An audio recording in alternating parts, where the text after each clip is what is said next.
recipe today calls for 4 pounds of apples, 2 cups of water, 1 3/4 cups of sugar, 2 teaspoons of cinnamon, 1/2 teaspoon of ground cardamom, which I don't like, so I replaced with allspice, and 1/2 teaspoon.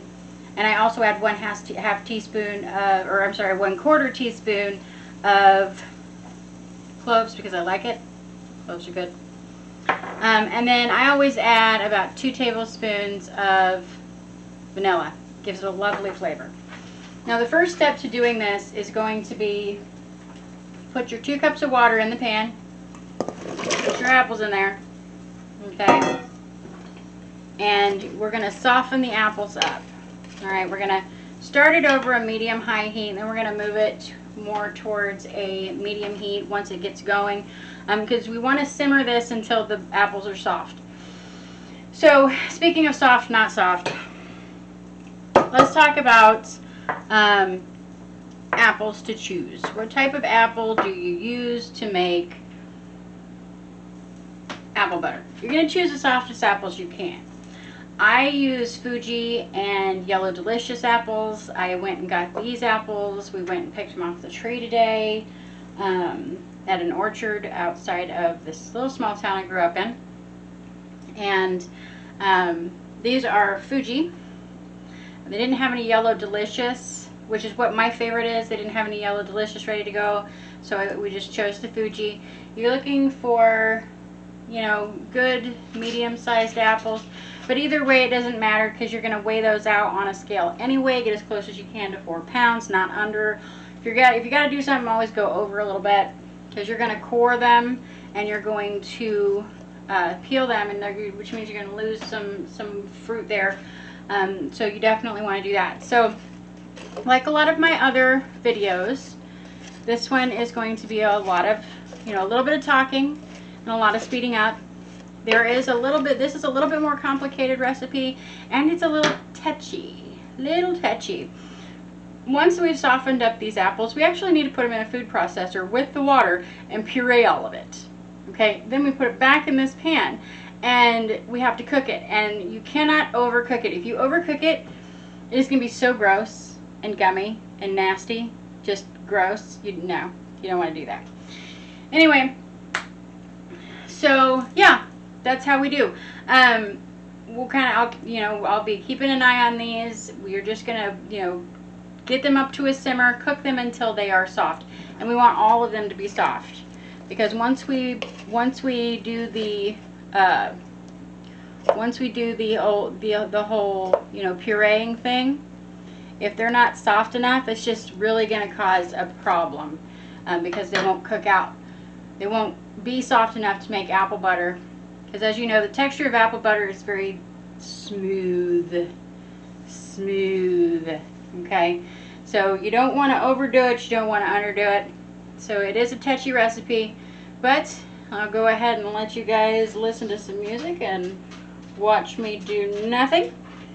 And I'll see you when we are ready to change up.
just stick your fork anywhere in there and then you don't get any resistance.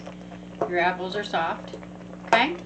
So now we're going to take them from here and we're going to put them into a food processor.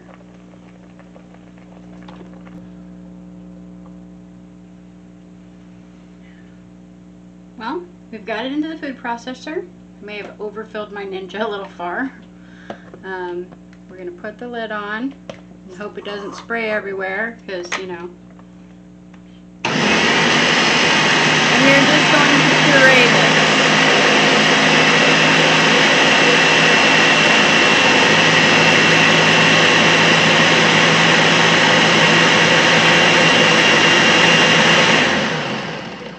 Now when I say puree, it needs to be as smooth as humanly possible. Now I have overfilled this thing. I don't have one of those expensive Ninjas that have lots of space, all that stuff. So, you know, so you want to make it nice and pureed. Maybe I'll let it go another couple of seconds here.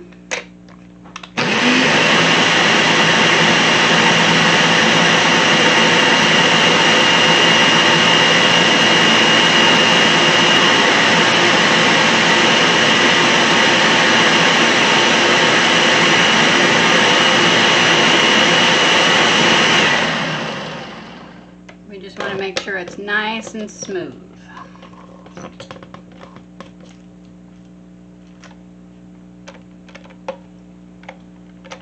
All right.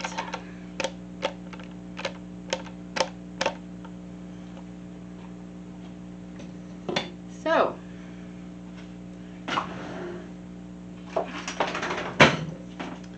pureed means there's no chunks of nothing. It's just basically applesauce, only warm. So we have this completely done. We're just kind of reaching around in it with a spoon, checking to make sure we don't have any chunks, which with this and the amount of water you put in, it's really hard to have chunks. So there we go. Next, it's back into the pot.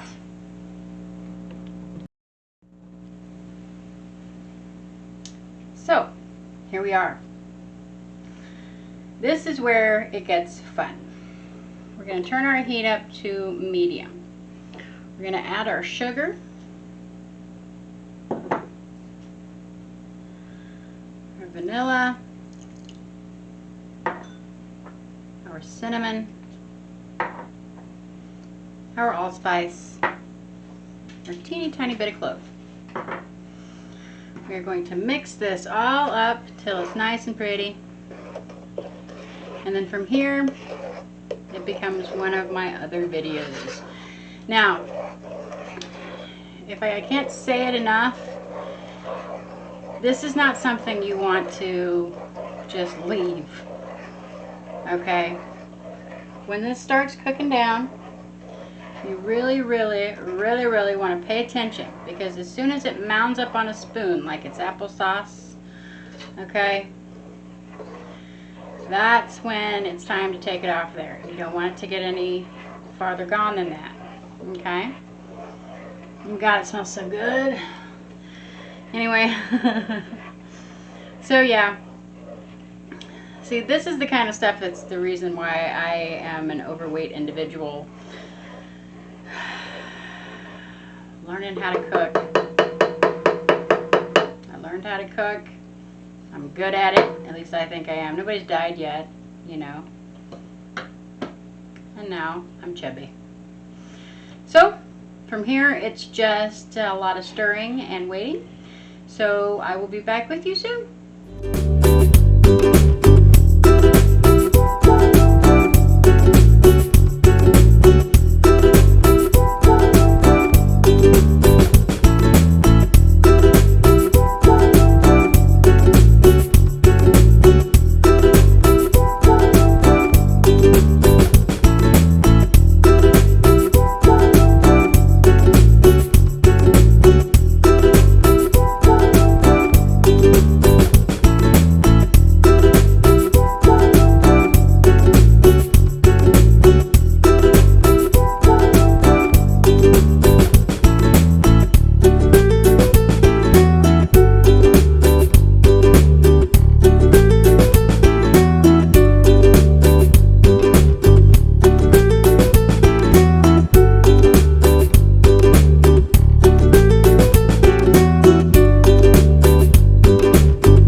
whether or not apple butter is done is to do with whether or not it mounds up on your spoon. When you say mounds up, it means when you take your spoon, you put some on there, take some more, put a little more on there. Does it stay on top? Yes. Okay. Does it stay on top? So for our case, we're almost there, and because I don't want to overdo it, what I've done is I've turned the heat off and I've left it on the burner. So we're just going to take a little bit more heat for just a couple of, like another minute or two tops as it cools down, and then we're going to get ready to put it in our jars.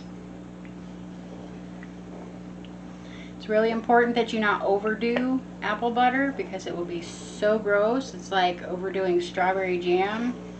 You know, it looks really yummy and then you try to bite it and it's like eating rubber. Nobody wants that. Nobody wants that. You're literally just cooking this long enough for the sugar to get real thick, mix in with everything else, all the sugars to sort of stabilize and get nice and yummy. And then remember, as it cools, the sugar will, you know, become even more stable. Stays right on top.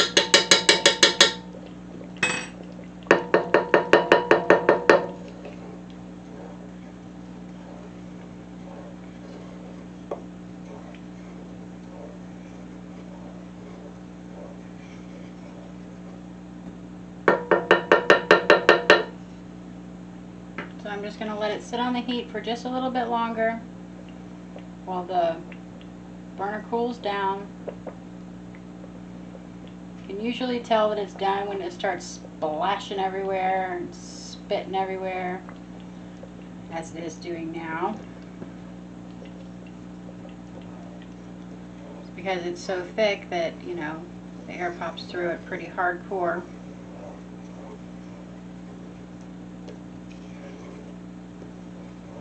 Now, my cooking time for this, I leave it on the medium heat for 15 minutes and I let it cool down for another minute or two. It's going to be different depending on the types of apples, how much juice you have in your apples, you know, that sort of a thing. It's important that you remember that everybody's recipe is not the same. Okay? This just happens to be how I do mine. And the number of apples that you use, how much juice is in the apples, the type of apple you use, will determine how long all of this takes to happen.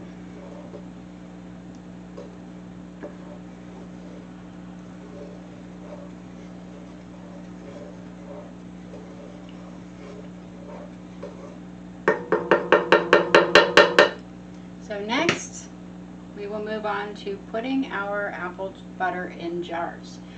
Keep in mind, we didn't use any lemon juice to stabilize this. There's cinnamon in it, so that can help.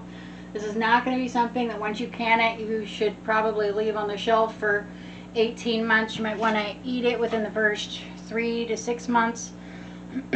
Just because, you know, I mean, yeah. But then nobody really eats apple butter unless it's autumn. I'm making it now because autumn is coming and everybody loves a good apple butter during the autumn. So, you know, I mean, that's important. Now, today I'm using Ball 8-ounce jam jars. I've already boiled my jars and my lids. And we should be ready to go.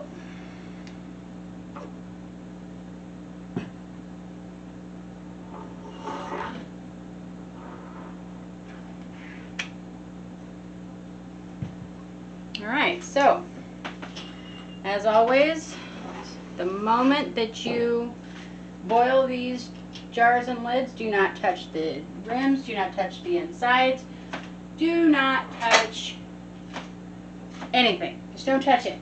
Just don't do it, okay? That'll get germs in it. We don't want to make people sick.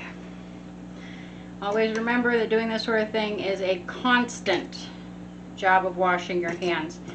Now, just like jams, you're going to need about 1/4 of an inch of head space in your jar. Okay. And you're going to water bath these for 15 minutes. Okay. Normally I would say 10 to 15, but we're talking about apples here. Again, water bathing doesn't just give them, doesn't just can it. It also the heat permeates everything in the jar. That one's going to have to be cleaned out a little. The heat permeates everything in the jar, kills off any germs, so that once it's sealed, it's good to go for a good amount of time. This particular recipe should give you 5 to 6 8-ounce jam jars, roughly. Some of you will use the 4-ounce jam jars. That obviously you'll go a lot farther with those.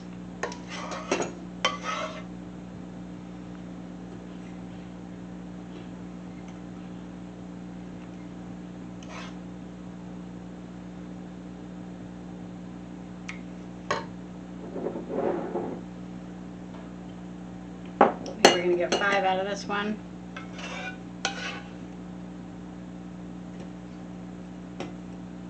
Maybe.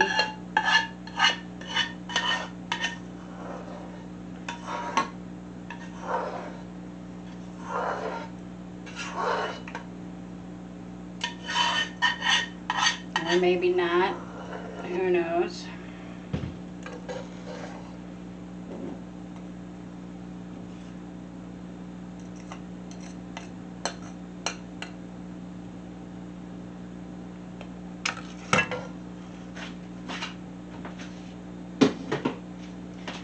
Now, there's slightly too much in a couple of these, so I will probably make this one work by taking a little bit out of these 3. Just a touch too much in there. A touch too much. Wow.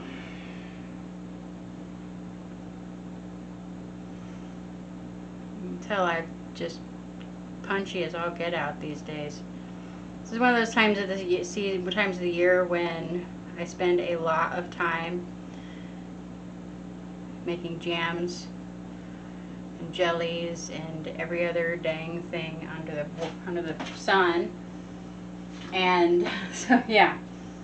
Now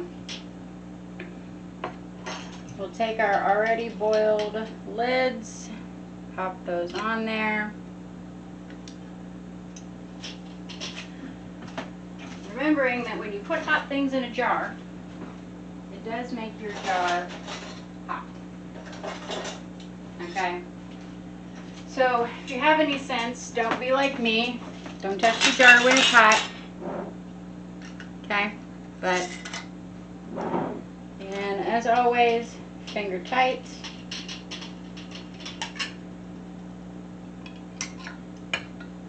These are sterile tongs. They've been sitting over here in the boiling canner water.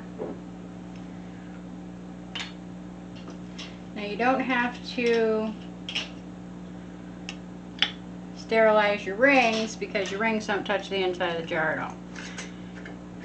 Now I have done another video on canning, so you might check that out. It's kind of a little bit of a shit show, not gonna lie. So I probably will be doing another one, but for now it will work. Okay, that one dipped down in there, didn't it? Yep. But for now, it will work. If you get anything on the rim of your jar, you need to clean it off. If you don't, the jar won't seal properly. Nice, clean, sterile paper towel.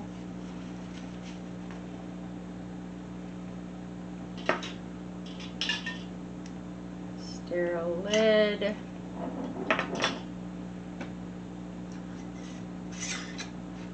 Finger tight.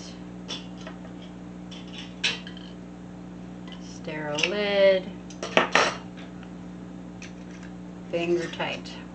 Okay, so here you go. Apple butter at its finest. Midwest style. So yeah,